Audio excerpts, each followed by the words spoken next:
সারা দেশে চলমান operation devil হান্টের খবর জানাতে ময়মনসিংহের ভালুকা থেকে যুক্ত হচ্ছেন প্রতিনিধি আসাদুজ্জামান সুমন।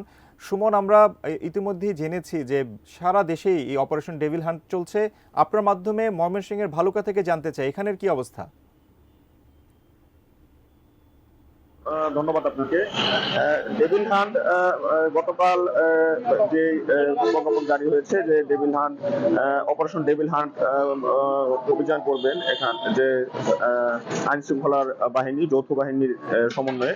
আসলে ময়মনসিংহ কিন্তু এখনো আমরা যারা প্রশাসনের সাথে কথা হয়েছি এখনো অপারেশন শুরু হয়নি, তবে খুব তাড়াতাড়ি তারা ঊর্ধ্বতন কর্তৃপক্ষের নির্দেশনা পেয়ে এই অপারেশন ডেভিল হান্ট তারা পরিচালনা করবেন এবং যে স্থানীয় আইন শৃঙ্খলা পরিস্থিতি স্বাভাবিক রাখার জন্য যেসব অপরাধীরা রয়েছে, অপরাধী কার্যক্রম রয়েছে, সেগুলো কিন্তু তারা শক্ত হাতে দমন করবেন বলে আমাদের প্রশাসন আমাদেরকে জানিয়েছে।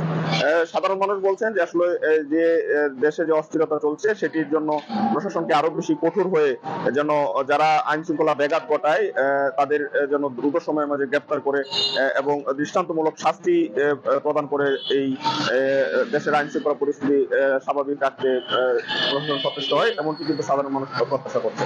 তো সব মিলিয়ে কিন্তু ময়মনসিংহে এখনো আমরা ওরকম অভিযানের খবর আমরা পাইনি, তবে প্রশাসনের পক্ষ থেকে জানানো হয়েছে তারা খুব শীঘ্রই ঊর্ধ্বতন কর্তৃপক্ষের সাথে কথা বলে যারা অপরাধের সাথে যারা জড়িত রয়েছে, বিশেষ করে অস্ত্র যাদের কাছে রয়েছে, সেসব বিষয়ে তারা অভিযান পরিচালনা করে এই ডেভিল হান্ট সফল করবেন। তো সব মিলিয়ে ময়মনসিংহ থেকে এই ছিল আমার কাছে সর্বশেষ সাকুর।